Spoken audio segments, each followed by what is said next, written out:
Hi there, everybody, and welcome to part two of the Critical Infrastructure SA series powered by Sebenzana. I am thrilled today to be joined by none other than Kiren Maharaj. Kiren is the Managing Director of Gibb Power, as well as the Chairperson of the South African National Energy Association, or SANEA. Kiren has extensive experience in the industry. So, operating as an executive in Africa's foremost utility, she was involved in many game-changing initiatives, from setting up energy trading and bidding system to allow for internal power pool trading, to leading company-wide cost re-engineering projects to identify cost savings, productivity, and efficiency improvements in the multi-billion-dollar company. Um, Kiren has founded startup ventures that further empowerment and transformation in both management consulting and energy sectors.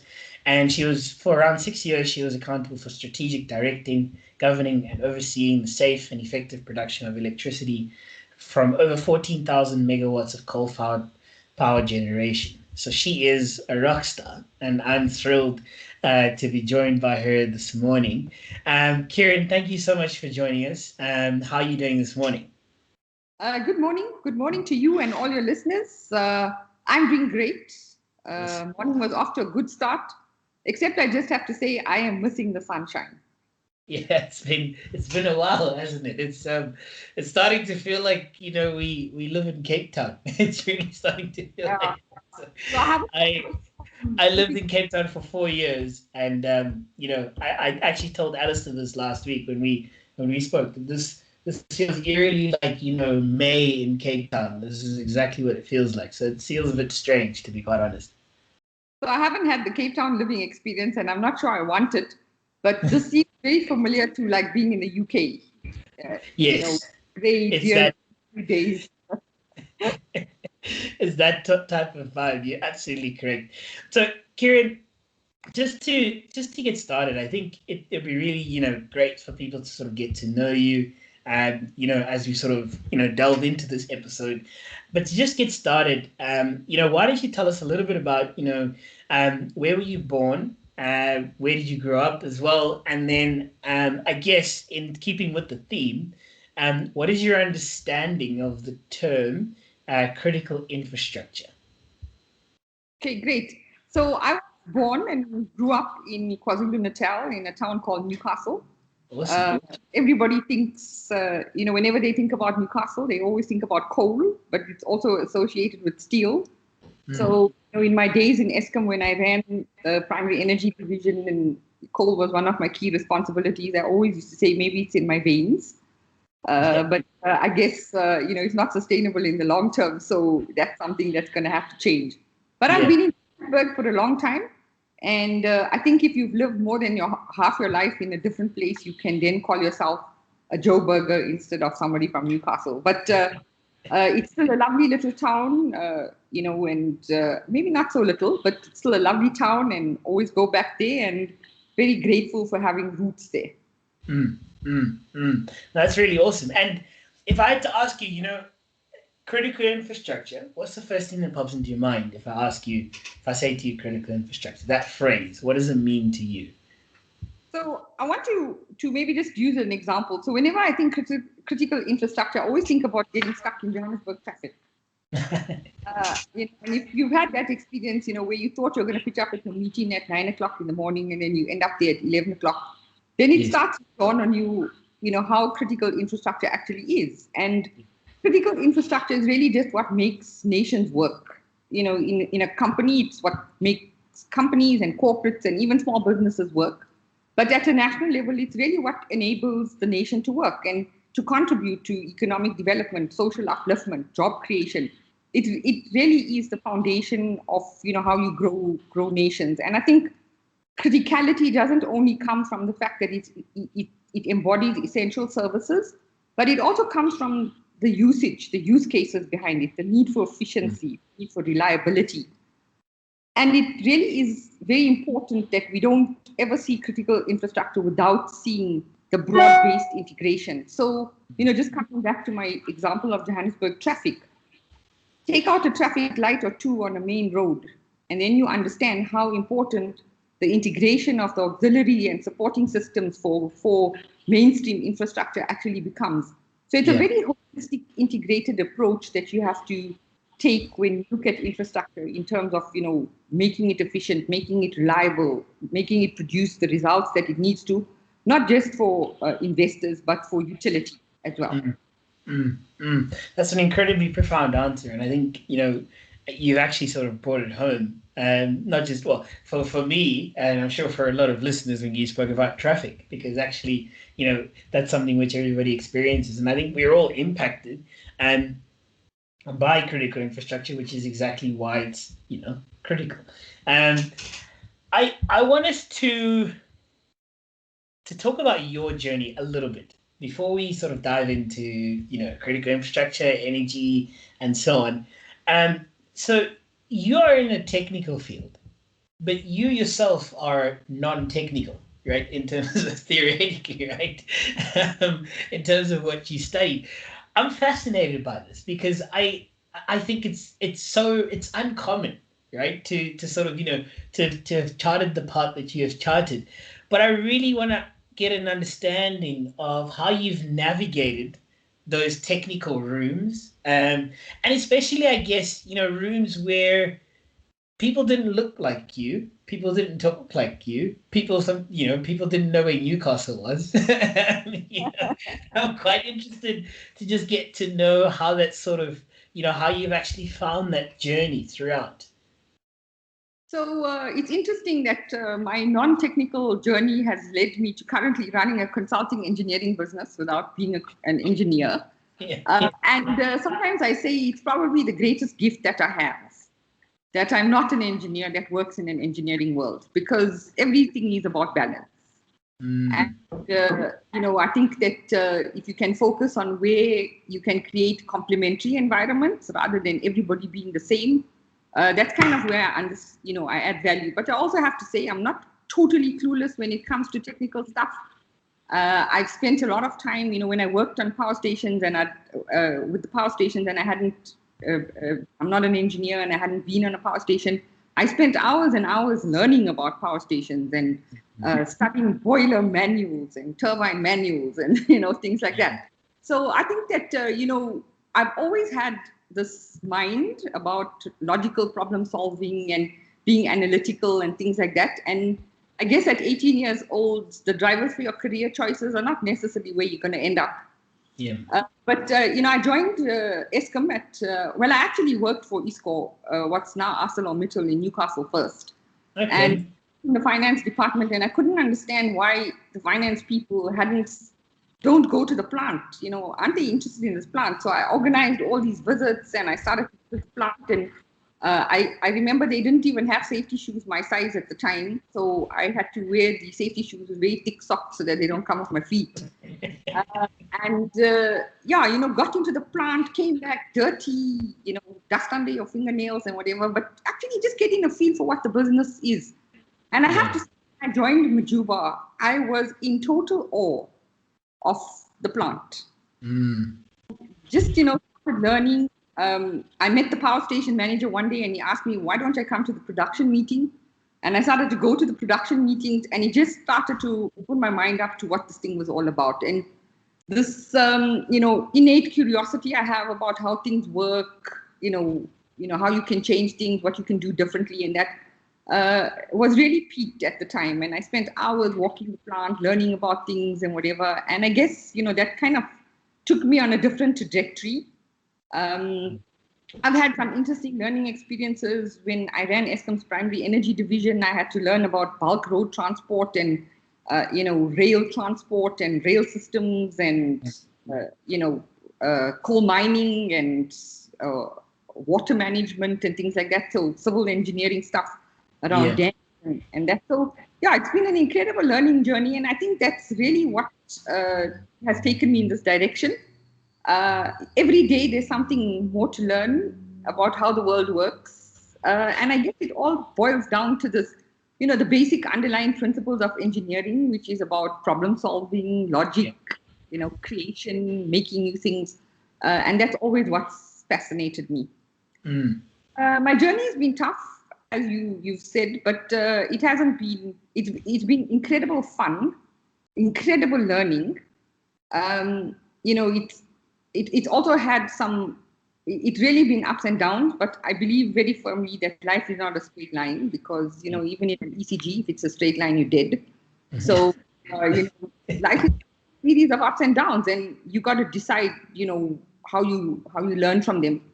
I must say, in my early days, I took to heart a lot of things that and things people said, and being kept out of rooms and things like that. I took all of it to heart, but I learned eventually that you need to decide in your life whether you feed the things that give rise to your fears, or you things that give rise to your creativity and wisdom. And I've kind of chosen the latter. I have my down days, obviously, but kind of chosen the latter. One of the things that gave me a lot of courage was support from specific people, people recognizing that you have the potential to add value and to contribute.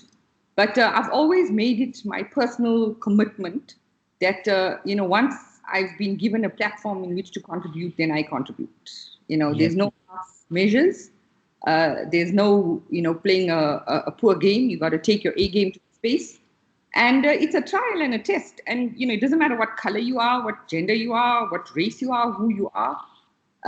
Every time you step onto a platform, it's a trial. And you've got to decide how you're going to succeed.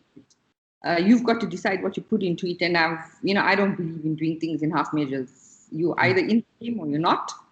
And I think it's been my, the way in which I've learned, grown, and managed to come through a lot of it. What I find sad still is that in this technical environment, just talking about the gender issue, there's still too few women around the table. And it's been a long, long journey. And we still haven't reached that, level of inclusivity. And I really hope that it's something that we can continue to work on, because everybody has a perspective to contribute. Yeah. Absolutely. And I think that's extremely insightful, and I think gives us a window into your experience and the journey that you've walked, which I think is an incredibly powerful and inspirational journey. If I had to ask you 3 words or 3 phrases that not that people describe you by, but that you would like people to describe you by. Hopefully the 2 are the same, right? We all aspire for the 2 to be the same. But what are the 3 words or the 3 phrases that you would like or aspire for people to describe you by? Only 3. That's such a small box. Well, I guess the a part of me says super awesome, fabulous, magnificent, kind of thing. But no, I think, just being a bit realistic and maybe making it a bit about who I am. I think definitely impactful and interested, driven, fair, kind. If you only want 3, otherwise I can make it. Well, I think those few words that you've given, I can certainly agree with. In my interactions with you. So I think it's extremely extremely inspirational. I think in the journey that you've walked, and as we sort of delve into this episode, I think people will get a bit more of a sense of that that journey as well. So we started off a bit fast. I want to sort of take it down a notch a little bit. I want to get a sense. So obviously we're in the COVID-19 pandemic. Everyone's world was kind of turned upside down. But what's your typical working day like? Like what time does it start? Are you a morning person? Are you the person who's like energy levels are here in the morning and then they sort of go down? Or are you the sort of slow burner, get up nice and warm as the day goes along? I'm quite interested to just hear what's a typical working day like in your life? So I'm very fortunate that I have good energy levels. So sometimes even midnight I'm still buzzing. But my mornings tend to be a bit slow. Again? I sometimes wish I had a night shift job because I really think that I have a lot more energy at night. But my mornings tend to be a bit slow. I practice some meditation and grounding, and just try to be a bit intentional and purposeful in the mornings. Mm. Exercise is my biggest enemy, so that's my tough challenge to get moving and get to Yeah. something in the morning. My working day has undergone a major transition with this COVID. Sure. I would normally be rushed and get into the traffic, and I think that in itself just pumps you up a little bit, to get to work. So now it's like quite calm and cool, which is a big change for me. I think I missed that intensity of the rush. Yeah. But it's it's for me. I think this new way of working is a challenge. This virtual interaction, I miss the face to face. I miss just being with people, and on a virtual screen where everybody's this tiny, that doesn't really make for an interaction. Yeah. But so I miss that part of it. But I also have to say it's given me a lot of space to be able to do different things in my day, which I greatly appreciate. And then there's no leaving the office. I'm worried about coming home in the dark or anything like that. I can continue to time and pace the things in the way that I need to. So it's been a big adjustment, I have to say, but getting used to it, definitely. Mm, yeah, I think it's, there's been such a major shift in terms of how we spend time as well. You spoke at the beginning about, critical infrastructure being about the traffic. All of a sudden that hour of traffic, if you're working from home, is all of a sudden gone. And even if you're not, I think traffic has reduced massively because of people working from home. So life is completely different, I think. And it does shift our days around quite a bit. I've noticed that you have, there's two companions that you have, that I'm very interested to get to know a little bit about. I understand that you're a dog person, and this is just going off your Facebook profile picture. So I'm just sort of going off that. Tell me a little bit about these two, if there are only two. I think I noticed two, if I'm not mistaken. But tell me a little bit about them. Well, I wouldn't blame you if you noticed more. They're so furry. Yeah, exactly. A whole big bundle. So I've always had dogs, certainly in the last 20 years. And in 2016, my last dog passed away, and I, was transitioning jobs, homes, life, things like that. And I didn't have dogs. And one day during this lockdown, I got up in the morning and I was like, why am I not doing this? I've wanted to have dogs for such a long time. And I also decided that I want different kinds of dogs. I've always had bigger dogs that were outside, and I wanted dogs that were going to be with me and all over me, kind of thing, and to have that experience. So I had a couple choices, and I love these Shih Tzu puppies. The things I've read about them, their personalities and just their whole nature and demeanor, and that's how I decided to get two. And I think sometimes when you've got pure intentions, the universe conspires to help you. So I found a breeder. He had two puppies available. I chose them, and a month later they came home. And things have never been the same. The house is not the same. Life is not the same. The experiences are not the same. And it's just been a super awesome journey. I mean, the lessons in patience and unconditional love and, suffering this cuteness overload all the time, it have just been super, super awesome. And it's been a great learning journey, even though I've had dogs before, because the lockdown has also, and remote working has also enabled me to spend much more time with them. Yes. Geez, I'm learning about some strange things. So the other day I was Googling the structure of a dog's ear canal, so that when I bath them, they don't get full of water, so it's been quite an interesting experience and lot of new learning, but a test of patience, definitely. Yeah. And yeah, I mean, I can't imagine, they haven't even been with me for a year, but I can't imagine how things were before. Yeah, exactly. It's almost like transformational, right? It's very transformational. And yeah, so I think I'm looking forward to seeing more dog pictures on Facebook. I'm looking forward to that brightening up my days. Um, Energy. So this is a big question, right? We sometimes talk about this as the big energy question, and it is. But I want to get your opinion, view, perspective. Um, if we contextualize and we take stock, um, where are we in South Africa in terms of how we manage our energy resources currently? And in your view, where could we potentially be? So to juxtapose where we are currently, and then where could we potentially be in the next 10 years if we if we manage our energy resources well? Okay. So I want to maybe put this answer into three lots, baskets, so to speak. So the first one is, I think, in every sector of energy, whether we're talking about the petrochemical sector, the gas sector, the power sector, uh, South Africa, maybe a little bit more in some sectors than others, but globally, we're dealing with legacy systems. We're dealing with decisions we've made in the past that have had consequences, which, we've long ignored, the issues around environmental sustainability, climate change, etc., which we've long ignored. We've had skills transitions in these systems. We've had technology transitions in these systems that perhaps need some kind of a rethink in terms of how these legacy systems are operating and how they're working. They've served us well. They have a lot of potential. I still think that some of the maximization of the asset potential in them is something to be thought about and explored.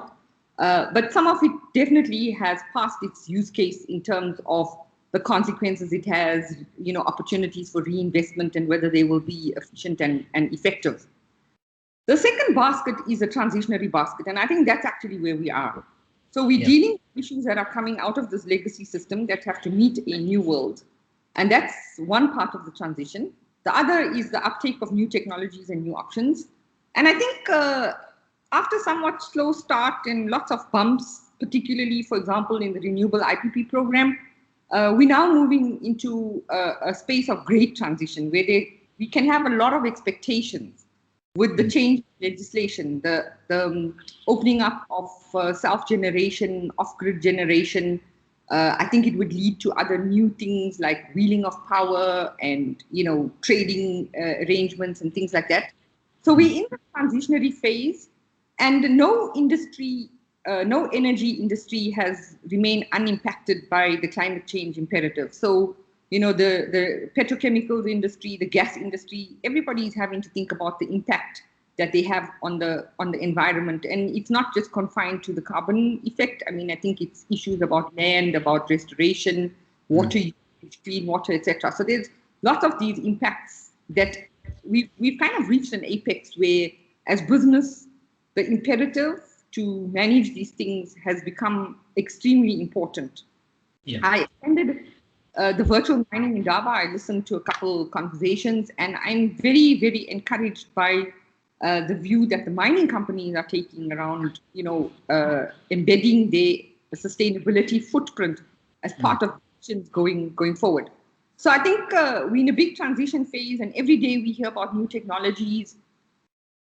There's a seeming reluctance around adoption of technology, and I guess it's scary. It has a lot of consequences. One of the big consequences, which I think in a country like South Africa is very pertinent, is the issue around the impact on job losses. And the ability to create new jobs, and the ability to transition education systems to be able to uptake these new jobs and these future type of jobs. So the transitionary phase is interesting, it's exciting, it's got lots of potential and opportunity, but it's also got a lot of careful thinking.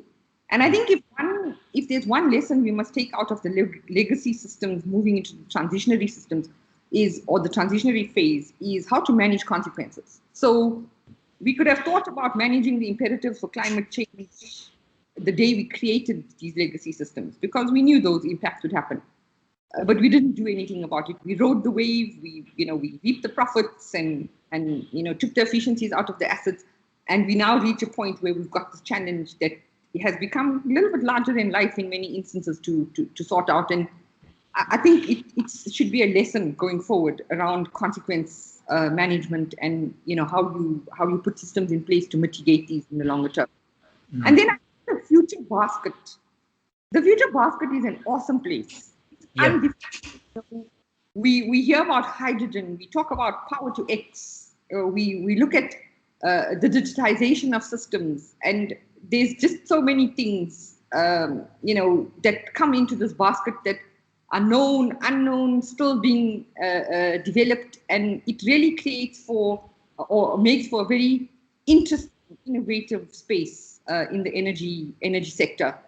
And COVID, for example, has brought to the fore the need to be robust and agile and resilient in the energy systems you have, and certainly enforce the need for energy systems and effective energy systems.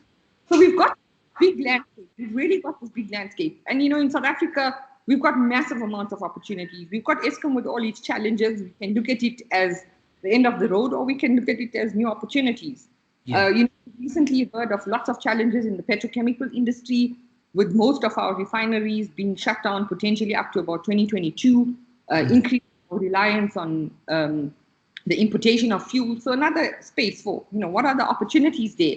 We've got a big transitioning mining industry, with the rise of all these platinum group metals and their potential application for energy use in the future, created a new landscape in the sector. It's, battery storage, etc., has brought into play the mining and resource exploitation of new minerals, cobalt, rhodium, and those kind of things.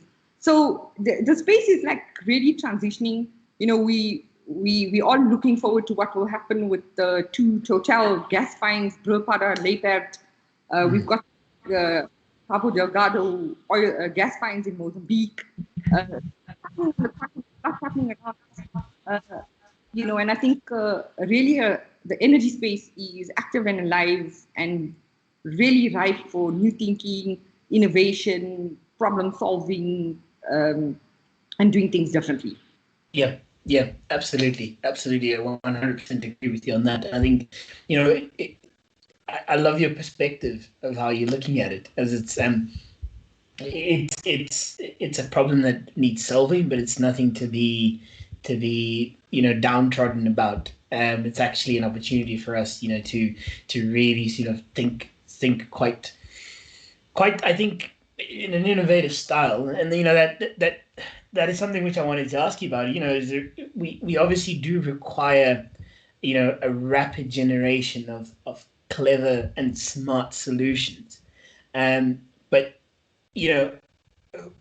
how do we actually cultivate an environment that brings the best innovations, from our young people working in the workplace, young engineers, young non-engineers, and, to sort of come back to a point that you spoke about earlier, how do we make it more inclusive? How do we cultivate that environment that will, be the sort of hub or the oasis, as it were, of, such clever solutions for the future and the present basket as well? So I like that question, because I think as we move forward, and especially with how things are changing, the world of young people have opened up far, far more significantly. I think of myself, and now I consider myself tech savvy, but when I grew up, if you needed to know an answer, you had to go to the library, get the encyclopedia or periodicals and things like that, spend hours finding what you needed to know. Now you go to Google, you type the question, and you get an answer, and you get access to credible and non-credible sources. And I think you can make the choices there. But the access to information, the ability to answer questions, the ability to think things differently have certainly transitioned. And young people generally live in that world. And I think that just the fact that they live in that world gives them the ability to see things in a different way than people who don't live in that world. Yep. You also have to accept that, the longer you stay in a corporate environment, you get a little bit jaded. You got to live in a company with its processes and, systems and things like that. So you get a bit jaded. But I think the two actually make a very, very good synergy. So you've got people coming in with new, robust, somewhat ridiculous ideas at times. And you've got people who can temper it and bring it into play and make it actually happen through experience, the things that they've learned from in the past. The ways in which to do it, etc. So I think that we need to see business in that way.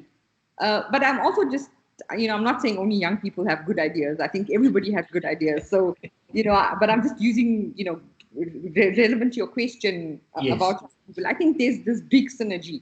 So you've got the experience base and you've got the track record that can take these new ideas to fruition. And, then there's this transfer of learning, and we always have this kind of culture propagated. But I also feel that young people need to bring some things from their side, interest, questions, demonstrating an understanding of things. And sometimes, it's also like a little bit of courage, not worrying so much about making career limiting moves, but putting it out there because you never know when an idea can add a lot of value. I also think that in terms of innovation, it's very important to take inspiration, and at every phase in the world, we've had leaders and entrepreneurs and things like that we could always look to. But that's not always the way in which things happen. Everybody is not going to be Jeff Bezos and Mark Zuckerberg, kind of thing. There's lots of value in innovating in the ordinary, in innovating in things from a day-to-day perspective. And if you look at the businesses that you are in, not all of them are big global conglomerates. So you're not looking for those pie-in-the-sky solutions, the blue sky thinking. Sometimes just what is in front of you can be done better, and you'll be surprised then at a different outcome. So I think, for young people, for me, it's about being interested, being in the game, asking questions, putting yourself in a space where you can understand things, you consistently on a learning path, asking the questions, and just being cognizant of the environment you're in and how you see it, and could it be seen differently? For me, is where innovation is born. No, that's really, really powerful. That's extremely, really powerful. So we have a featured question from one of our listeners. We asked for questions for you from our listener community, and I always tell the guests that the listeners ask some really difficult questions, and this is no different. But here we go. So the listener asks, and they say, hi, Kiren, how long is it going to be until we fully incorporate IPPs, independent power producers, into the national grid, specifically solar? And then, the sort of, if that was question one, this is question 1A. Why are we not assisting residential IPPs? Okay, so let me start with question one. I'm not going to venture a finite time in terms of number of years, but I think what we can look at is how things have changed. So, 10 years ago, we had a few self-generating entities on the grid like Sasol and SAPI and that. And if we look at where we are now, we have a massive uptake of IPPs. We've got 4 rounds of renewable energy projects. I think most of the round 4 projects are almost commissioned, with the exception of 1 or 2, like the Redstone CSP, which hasn't started as yet. But there's been a lot of positive outcome. We've seen it contribute to job creation. We've seen it contribute to social upliftment in the communities that they are in, economic development in those communities. And we've also seen it touch some parts of the country that previously hadn't enjoyed significant economic development. And it has really opened the eyes to many of the decision makers in the country about the impact that this program could have. And I think recently you've seen the big changes that came with the small embedded generation rules, the self-generation rules. We've even seen in the last week calls from the chief executive of Eskom himself to increase the limit on the 10 megawatt limit of in terms of self-generation, open it up, pressure to bear on the Minister of Minerals, Resource and Energy to facilitate and open this thing up and get the legislation going. So there is definitely a mindset change on the necessity, the impact, the positive consequences of having this IPP program, in South Africa. So I think we're going to see a greater impetus. I think the IPP office itself is talking about a big issue, more rounds to come, another about 12,000 megawatt of capacity, time, not just renewables, different technologies as well. But I think that is also something we need to keep in mind, is that we never ever, unless storage becomes extremely economical and efficient, we're probably never ever going to reach a point where we only renewable energy. We're a resource-intensive economy. Mines require, a baseload power. It doesn't matter what you're mining, but if you put people underground or you have critical systems running, you require baseload power. So you need to bring those synergies, but it also doesn't mean that IPPs are only going to be renewable. So IPPs can be gas power producers and things like that. So I think you're going to see a big increase in the uptake. But there's one big thing that needs to change in my mind, and that is to create an enabling environment. So we've got an enabling construction environment. We've seen more and more local companies get into the IPP construction space. We've certainly seen, for example, the professional services, the legal firms, the financial firms, consulting engineering firms, more and more local participants come into the space. But the one thing that we really do need to address, and it's very necessary to have policy regulation and legislation, but it also needs to be a very facilitated and very effective process. And that really is one of the areas where we need to start looking at how we create a much more efficient and enabling system, reducing the time it takes, seriously questioning the information requirements and whether they are necessary for decision making, relooking standards. And then I think, opening up the space in terms of the Eskom grid, the transmission grid, the connection points from a substation point of view, the locational issues around grid strengthening. I think that's also one of the key enablers that need to be addressed. I know, there's this very negative view on the challenges that Eskom is having, but we always have to keep in mind the grid wasn't built for variable renewable integration. It needs to adapt. We can question the pace at which it's adapting. We can question the decision making around it, but those are where the enabling points will come in to make the transition. Yeah. The second part of your question, residential IPPs. I think there are increasing private sector initiatives to support the unfolding of residential IPPs. So a lot of the banks have now created financing schemes.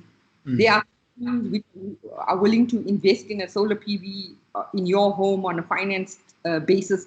So the private sector is certainly responding. From a public sector point of view, I guess it's a big balance between the utility. We have a legacy utility. It serves this country very, very well, but it's at a point it has a huge debt that it needs to service.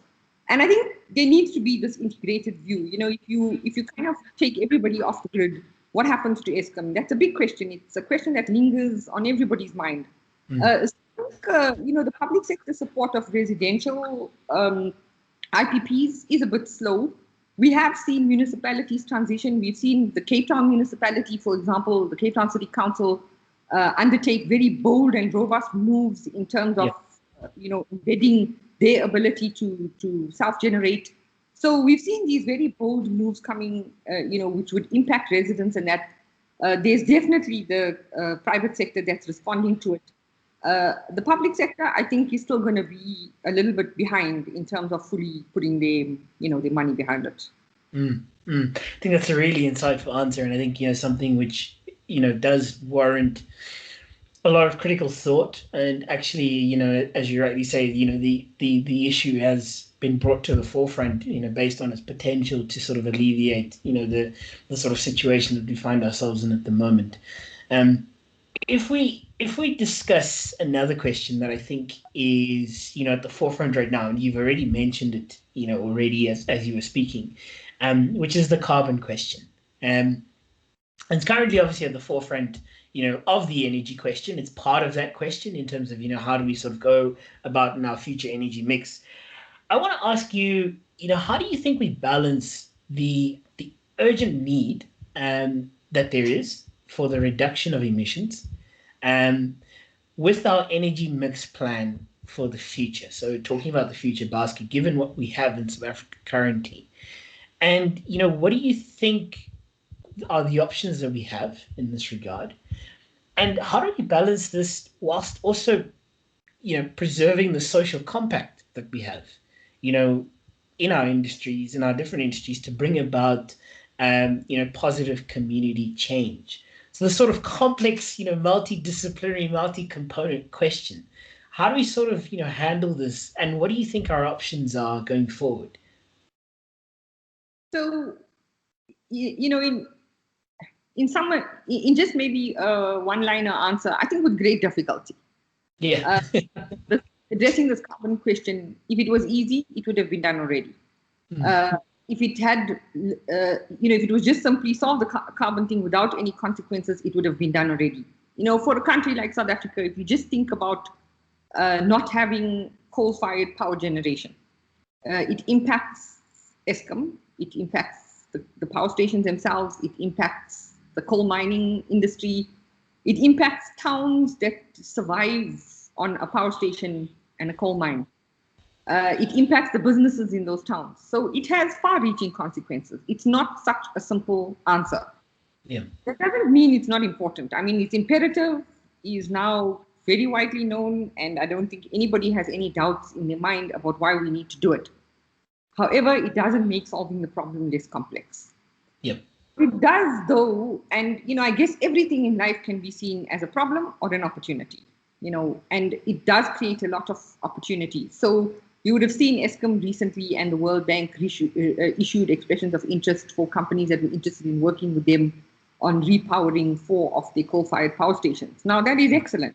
Create new energy options, still be able to supply electricity while doing it with a lower carbon footprint.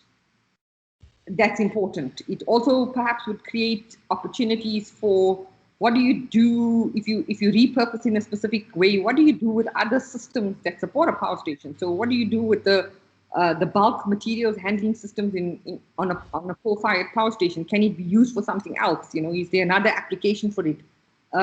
Coal-fired power stations have huge water treatment plants. Isn't that an opportunity to supplement local government and municipal level water provision? So I think it starts to open up a world of possibilities in terms of the things that we need to do. The enablement, again, is the challenges that we have. And I think, one of the critical levers in this transition is the minimization of the impact on job losses and creating new job opportunities. And I've said that, many times in what I've spoken about today, but I think it's very critical for South Africa that we don't actually transition the energy sector, that it becomes a graveyard for jobs. We dump all the old jobs, we don't need the old skills anymore, and we don't have a solid plan to transition the existing skills base and create a new skills base. I mean, for South Africa, a country with more than a quarter of the employable workforce unemployed, it's not even a choice. So it's a very critical imperative that we look at it. And I think that's one of the biggest social contributions that this energy transition needs to make. Upliftment of communities, that you have an impact in economic development in these communities, they kind of flow from good, sound decision making about how you transition the infrastructure. But of course, it has to be a focus area. It can't be something on the back burner that you just let happen. You've got to make a concerted effort on it. So I think the change from a carbon perspective, the imperative to manage this climate change issue really does bring about opportunities. Like everything, it's difficult transitions. And if you look at us as a country, we have battled to solve some really simple problems, to be quite frank. The constantly governance issues and, parochial interest kind of issues creeping up into what we do. So it's not going to be without those kind of challenges that we need to navigate. But I think there's massive amount of opportunity. When it comes to lowering our carbon footprint, I think there's a lot of potential opportunities that we need to look at. We don't have extensive waste to energy facilities elsewhere in the world. It's been used as a massive opportunity. It doesn't only produce power, it has good environmental consequences, creates jobs, and it kind of manages the waste problem. We generate lots of waste as human beings. The opportunities for biogas through like anaerobic digestion, those types of new technology. So we do have some of these kind of plants running, but they probably not at the scale that they actually could be. So there's a lot of wasted opportunity.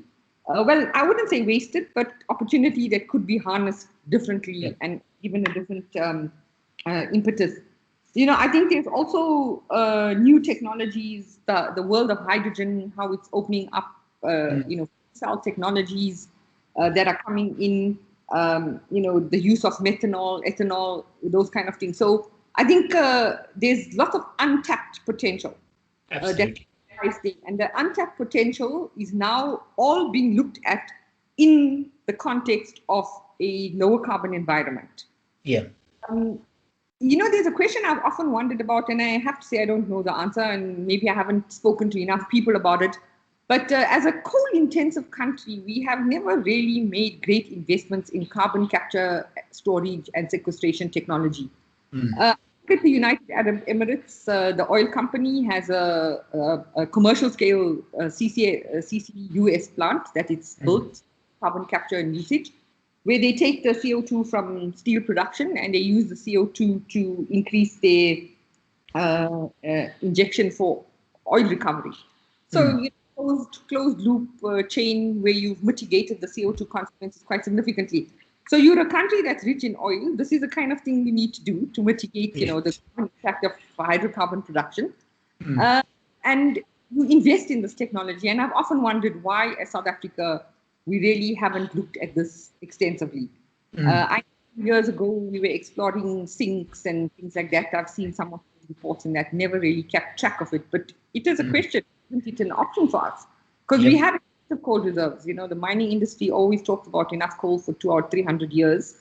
I guess if you use it more efficiently and effectively, it probably lasts even longer. So those are the burning questions, I think that create new potential opportunities for how we could move the sector forward in an environment where we mitigate and manage the CO2 footprint and, we put sustainable measures in place. I think we also need to take cognizance of the world that we live in. So in an investment company and financiers who have made billions of rands or dollars or whatever out of coal mining projects and coal-fired power station projects, put their hand up and say, no more coal. I think you've got to take cognizance of where that is heading and what it means for the environment that you are in. And you've seen financiers starting to drive, the environment, sustainability, and governance profiles around the investments that they look at much more stringently. So that has to become embedded in the way you do business. So whatever you're doing to mitigate the carbon impact, whatever new things you're doing in the environment, that's definitely going to have to be a big tick box. It has to almost become, instead of just an investment committee approval with return on investment, and that kind of thing that you look at, you're going to have to look at now, how do we satisfy these kind of goals? Yeah. I missed anything in your very multidisciplinary question? No, I think you've given us double what we asked for. I think that was an incredibly powerful answer, and I think something which definitely I think sparks a few thoughts in my mind. About firstly, I think you have to actually start off with the perspective that these are not just problems; they are actually opportunities for us to actually create some innovative solutions, and for us to actually think differently about how we actually go about this. And there are some really burning questions that I think we need to answer. Both not in 20 years time, not in 10 years time, not in 5 years time, but now. In terms of how we actually going to manage some of these things that are here and that we need to, quite frankly, need to take stock of. So I think it was a really, really insightful answer. And Kiren, we've come to a close. I just want to thank you, for I think sharing some incredible knowledge with us. I feel, rich. Much richer in terms of this topic, in terms of what I've known, just by speaking to you now. And I think every single listener who's listened to this really is probably quite inspired, to actually think about this differently. And I think it's your journey and your story is incredibly inspirational. And please don't underestimate that. In the future, I think this by itself is living testament for that. So I just want to thank you for coming onto the show. I trust it's been enjoyable for you as well to sort of go through this and to sort of chat through this. But from us, I just want to thank you so much for coming onto the show. Well, thank you very much for having me. I think it's been a privilege for me to share what I know. If it makes one person think about it, think about something differently, or creates any level of inspiration, then it's mission accomplished. Yeah, absolutely. And I have no doubt that it's more than one person. So absolutely no doubt on that.